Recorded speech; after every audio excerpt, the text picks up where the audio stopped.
Hey, what's up, guys? It is Dan from FightWave, and today I am joined by somebody I am incredibly excited to speak with. It's not often that I get to bring on UFC debutantes outright anymore on the FightWave show, but when I do see a debutant that really catches my eye, I know I have to bring him on, and today's guest is no exception to the pecking order. You know us, guys.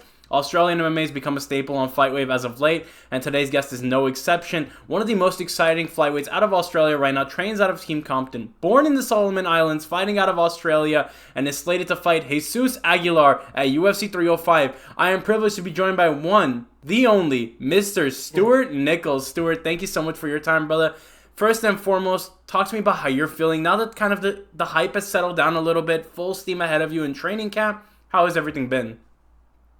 First of all, thanks for having me and thanks for hyping me up. That's that's awesome.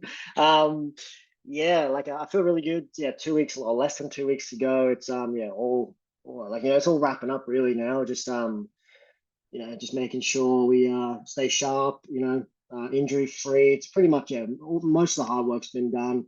We'll still do a couple of controlled Shark Tank round, like super hard sessions coming up, but it'll be all pretty controlled. So yeah, just a lot of visualization now, like just starting to get into the mental side of it because this is a massive step up for me, and like I don't even have a framework. I've never even been to a UFC event, so I don't even know like what to expect or to visualize or imagine. I think a lot of it is going to hit me like a truck, like in a good way. Like it's just going to be like you won't be able to get the smile off my face. But yeah, so yeah, it's all coming to the end now. It's all wrapping up and it's all going really, really well. Definitely. And for the fans at home who maybe don't know about how the opportunity came about, kind of tell us that story and just kind of the emotions that came with finally getting the opportunity to fight on the biggest stage in the world for the biggest promotion in the world. Yeah, the emotions were like pretty overwhelming. Prior to getting the call, like I was feeling like pretty I don't know. I was getting a bit down to be honest. Yeah, like just the year sort of like looking like we try to plan ahead and it's like, oh well, UFC Perth 7 weeks out, like they're probably not going to sign anyone. And that's kind of like wishful thinking anyway to get signed straight to the UFC. So we were looking at contender series, but then that was filling up as well. I watched a lot of Aussies and Kiwis and stuff getting signed to that every single day, just coming up. Like this guy's got signed, that guy got signed. And then I was looking at the roster and it's like, oh man, they only got like 2 weeks to fill. It was just getting like, oh man, is it gonna happen? And it was getting a bit like it's probably I don't know. You start getting a little bit negative about it, and I was like, oh, it might not happen. And then yeah, then it happened. Then I got the phone call and yeah, at the gym and stuff, and yeah, and I was just yeah, just to go from that, like yeah, when things aren't looking so great, and then you get that kind of news, it's just like it hits different. It hits like yeah, it was quite emotional. It was quite yeah, couldn't come at a better time. And I was just like so happy. Definitely. And one thing that I love that you mentioned, Stuart, is when you talk about just the emotions riding in that moment. And of course, you've got a great core group of people around you at Team Compton Training Center, Coach Elliott and Steve Compton, two great, people in the Australian MMA scene. What's it been like for you just to be able to be a part of something so special and add to the momentum? Now that's two fighters in the UFC out of Team Compton Training Center. What's it been like for you to kind of be able to add to that momentum and just be a part of something very special there? Um, yeah, no, it's awesome. Like we've got a good crew. Yeah. I sort of sort of focus on myself, but we got an awesome crew. We got a lot of guys coming up as well. That will surely in the future be fighting in the UFC as well. But yeah, no, we've got an awesome team, and I expect that in the next few years that we're going to have a 4, 5, 6 guys fighting in the UFC. So yeah, so no, it's great. It's great to be one of the first, but definitely not the last. That's for sure. But yeah, no, it's good. It's good. Like we've got a good team. But yeah, I haven't really thought about that too much to be honest. But yeah, it's good. Like Tom's in there at the moment, and what's it? This will be his third fight. so they got a bit of experience. I asked him questions and stuff, just what it's like, and just sort of pick his brain. So it's awesome that that I can sort of pick his brain as well with that stuff. Because yeah, it is different, completely different to a local show. So yeah, no, it's great, and yeah, the team's really strong, and it's just gonna get bigger, and expect to see more guys getting in there.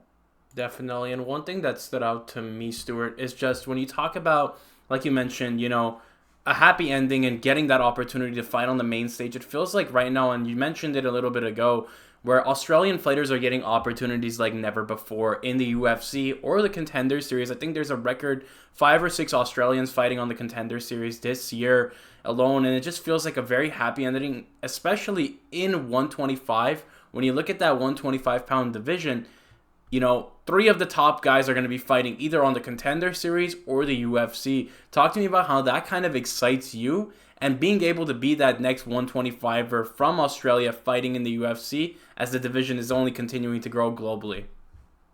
Yeah, yeah, no, it's an exciting time for Australian MMA, New Zealand MMA as well, and yeah, especially for the flyweights. Like you said, there's Sean Gauci and Anthony Drillich are going to be competing in Contender Series. But the first guy, oh, I mean, not the first guy.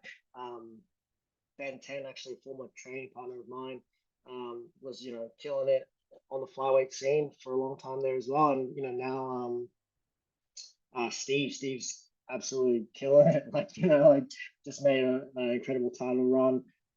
So yeah, for the flyweight division, yeah, it's stronger than ever. Especially the Australians going out there, and yeah, hopefully we'll all kill it coming up. Definitely. And one thing I want to ask you, because I know for a lot of people, prior to that UFC announcement that you'll be fighting at UFC 305, there was a lot of talk on the scene about potentially you fighting 2 of the names that you did mention, Anthony Drillich or Sean Gauci. I know that obviously didn't materialize for any of you guys, but, talk to me a little bit about just even if there's been any conversation between the 3 of you. I know you and Sean got together, I think did some training, if I remember correctly, or just spoke briefly in person. What was that kind of like, and what's the conversations been like with your Australian counterparts? Yeah, there was conversations my conversations with my management was always really shooting for this for UFC Perth or Contender Series. That's sort of what we're waiting on for a while. That's been the conversation since before my last fight. That was like we'll have this fight and then we'll make a push. But yeah, there has been conversations about fighting those guys. Sean and I have trained together, and we've maybe 6 or 7 times, and we've had conversations as well, like in the gym, just about helping each other, and because we're only an hour away from each other, so post fight, I'll be heading up there and training with him. Once a week just to help him out as well. So I think it's better that way. I think it's better that we're so close that we work together, and yeah, you need flyweights to train with as well. It's hard. Like it's something I talked about before. Like it's hard, like being on either end of the spectrum, whether you're a heavyweight or a flyweight, just getting training partners in to match the size, and especially at that high level, that skill level. And Sean is 100% at that level. Like yeah, we get some really good training in. So but yeah, no, like they're both yeah, like at that level for sure. Like both Anthony and Sean, I believe, and they're gonna get their shot. So that's awesome. Definitely. And, one thing that you mentioned a little bit ago is just about picking off information from your teammate Tom Nolan, just kind of picking his brain on obviously the UFC walkout, just kind of the do's and don'ts of fight week and getting that conversation. And with fighting on obviously any UFC card, more eyeballs on you, and, criticism comes in all forms and shapes and sizes. I guess just in terms of your experiences with the added eyeballs on you, how has it been kind of seeing maybe criticisms or people just talking about you more in a positive or negative sense? How has it been, I should say, just being able to fan those conversations and just focus full steam ahead on the UFC debut? Yeah, like yeah, definitely. Yeah, he gets some funny messages and stuff like Tom. So yeah, you definitely like showed me some messages and that, and you have a little bit of a giggle. And that's what you gotta do, I think. I've spoken to other people about it as well. You just gotta have a laugh, man. Even like at the negative messages, you just can't carry on your back. You're just gonna like laugh and be like, oh man, look at this guy's taking time out of his day to show to care about what I'm doing and send me this message or put this comment up or whatever. Like it's just like yeah, you just gotta brush it off. I think otherwise, like, yeah, because like I'm not getting much at all. But like it's 99.9% love from everyone at the moment. But I know as you climb, people want to drag you down. So I imagine it's gonna, it's gonna get hectic. But yeah, you just can't. I think you just gotta like find some humor in it and just laugh and just carry on and give time and appreciation to the positive messages and that because they outweigh like tremendously how many negative messages. Even I think even the top guys like those guys probably get thousands of positive comments and messages and that, and then you just get a few trolls. And they're usually trolls. They usually have a fucking, they're usually some burner account or something. But so like yeah, I think you just gotta laugh, man. I think you just gotta yeah, but I'm not really speaking from experience here. Um, so it will be interesting when that stuff starts rolling around, see how I deal with it. But yeah, um, yeah, Tom definitely had a few had a few trolls and some funny messages and stuff. So that's always interesting to see.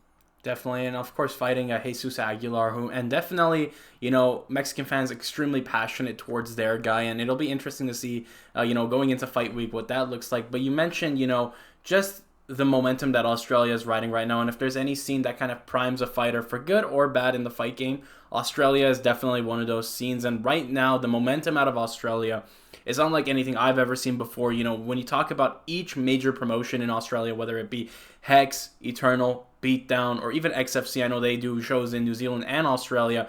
There's guys getting signed to the most major promotions globally from all four of those organizations and even more. What does it mean for you, having fought for XFC and Beatdown, to be that guy to show, hey, we need a little bit more eyeballs on these shows. We need guys to come here and see the amount of talent we have. I'm one of those guys, but there's so many other guys that just with a few more eyeballs can be on the way to a major promotion. What's it been like for you to see that growth in Australia and also be that guy, the latest guy out of Beatdown to get signed to the UFC? Yeah, like it's awesome. Like fighting for those shows and being able to make it to the UFC like without um without like most of the guys are coming out of Eternal or yeah, I guess mostly Eternal. And it's just yeah, I don't know. It's nice to just follow a different path and have make your own path. And just show people that it doesn't have to be through one organization or another. Like yeah, that's always good. Like I've said in interviews before, competition is good. It's always good to just have competition and fighters have choice and there's not one set in stone way that you have to do something. You just look at your calendar and look at what shows best for you and go from there. Organizations like seeing the talent in Australia and Yeah, stuff like that as well. Like I think they've done that. Like obviously there's plenty more talent, but I think like you alluded to earlier, the UFC has definitely done that by signing a lot of guys to contender series and the UFC. So it's good. Like that was like don't get me wrong, when I was seeing those posts, I wasn't like feeling like negative about them. I was like stoked for everyone, like everyone that I watched getting signed. I was like, oh, that's awesome for that guy, awesome for that guy. But just like at some point you start thinking, oh man, like that's a lot of people. Like that's filling up. Like I wonder if there's any more space left. But yeah, no, it was awesome to see how many Aussies and Kiwis that were getting their shot. It's just incredible. And there's plenty more here locally. And yeah, like hopefully we all go out there and represent really well and keep bringing the eyeballs back to Australia, New Zealand, this side of the world, and more guys getting signed.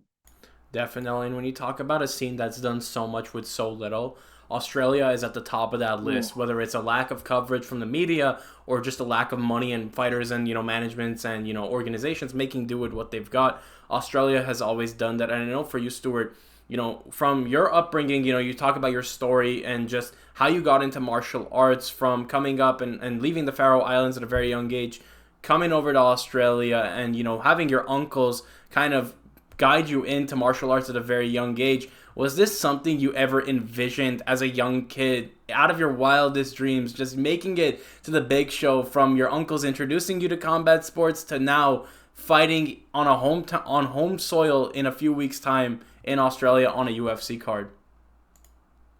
yeah, I'm not gonna lie, definitely. I mean, you're talking about a kid who's like envisioning himself as a Dragon Ball Z character in the backyard. Like envisioned much crazier things than this. And this is definitely a dream come true, but something that I've held in my mind and in my heart like for a long time. And yeah, I've definitely seen this happening, and but it is surreal. Like now it feels, I don't know, it's weird. Like maybe I visualize it too much, or maybe I like, um, yeah, it just feels weird now. It just feels strange. It's like can't believe this happening. I don't know, when you want something so badly, when you get it, you're just like, just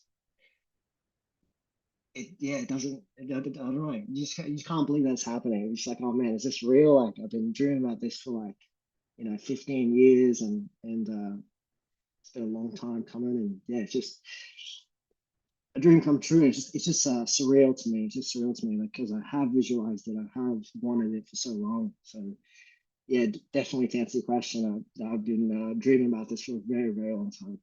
Definitely. And you talk about it kind of feels weird when you chase something for so long and then you have it, you're like, okay, now what's the next goal or what's the next thing to kind of build towards? And when you talk about representation, of course representing not only the Solomon Islands but Australia, what would it mean for you to be able to show, that a young boy from the Solomon Islands can make amazing things happen when given just the opportunity to do so, and be a beacon of hope and inspiration for anybody from the Solomon Islands or from beyond, just somebody who can really inspire that next generation. Yeah, no, it's incredible. Like it's always an up like an incredible opportunity being the first of anything. Like I believe someone told me this. I don't even know how to look this up, but yeah, someone did say that I was the first Solomon Island born fighter in the UFC. So that in itself is just like that's just incredible, an incredible opportunity to represent, and to, yeah, inspire people. Like that's what we're here for. I think that's everyone's goal, like to be an inspiration, like to other people. So yeah, what an opportunity that I have to represent, my homeland, and Australia as well. Like, Australia is my home now. But yeah, like the first, I was there for my first 6 years of my life. They have I think a lasting impression on you. So yeah, that a huge part of me is still a little Solomon Island boy. So yeah, no, it's incredible opportunity to represent, and I look to take it with both hands. Absolutely. And, Stuart, I want to thank you so much for your time, first and foremost, for the quick chat and opportunity. And I have, just two final questions, of course.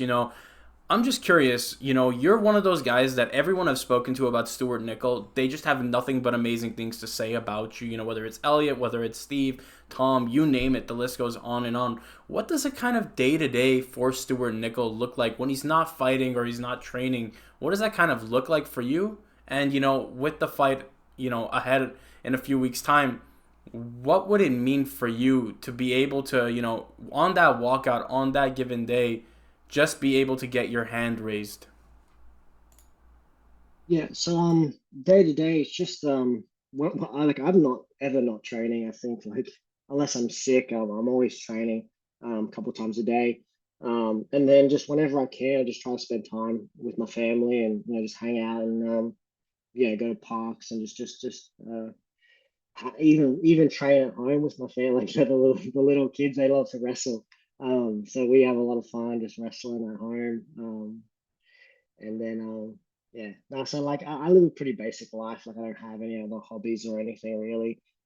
Just training and then just spending time with family and then yeah, it'd mean the world to me to get my hand raised. Would be like getting to UFC is not just you got to win. Like I don't feel like you're a UFC fighter until you've had a win and so yeah, that's why I haven't changed my bio yet. I'm not a UFC fighter on my bio. You gotta getting signed is not enough. I gotta go out there and have my best performance.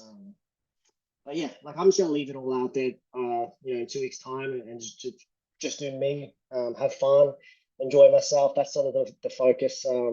Lately is just because you can make this out like it is like I think that's the problem as well because I wanted it so bad and it's been a long time coming. You end up putting a lot of pressure on yourself and but the goal in training and the goal for this fight is just to enjoy myself, enjoy every little bit of it, enjoy the press conferences, like everything, the interview, enjoy this part, the interviews. I'm gonna have like this many interviews in my life. It's wild.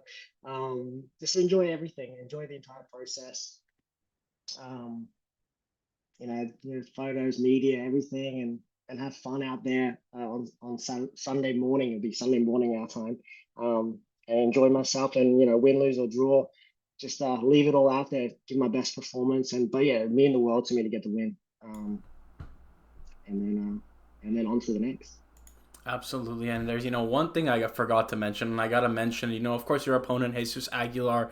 Not the first time he's fought outside of home territory, and not the first time he's fought in Australia. And I love Shannon Ross, and I wonder if there's any sort of inch like or kind of desire within you to get that one back for the Australians and make that one right, square it away, and avenge your fellow countrymen. Has that ever been kind of a thought with the opponent name that came up? Like, I gotta get my get back for not just Shannon, but all of Australia?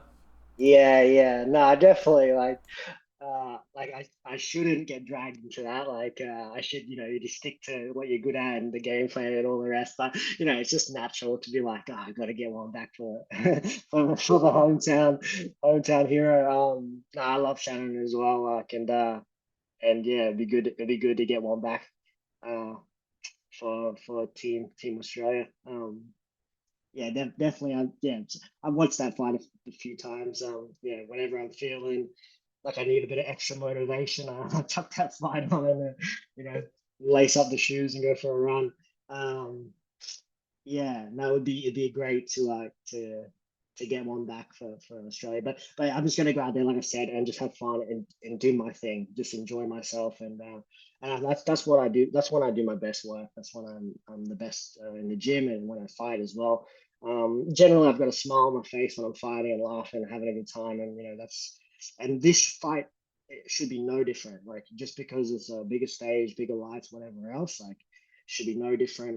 I'm going out there and doing what I love. And I gotta keep reminding myself that yeah, it's nothing different. It's just brighter lights. But everything you love martial arts and now I get to do it and try to on the world stage. Dream come true.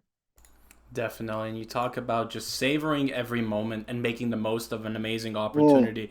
And I know for you, Stuart, I cannot wait personally just to see you fight and do what you do best, which is, create amazing fights on, either a fight of the night or performance of the night. I wish you the best of skill in the upcoming fight against Jesus Aguilar. And I know that for Australian fans nationwide and globally, they're going to be very excited to see your UFC debut. And to the fans at home watching, do be sure to check out Stewart Nicoll versus Jesus Aguilar at UFC 305 on August 17th. It's going to be an amazing fight. I know Stewart is looking forward to it. I'm looking forward to it. The entirety of Australia is looking forward to it. It's from me, Dan, from FightWave. Hopefully you guys have enjoyed. Do be sure to like, comment, subscribe, and have a great day, guys.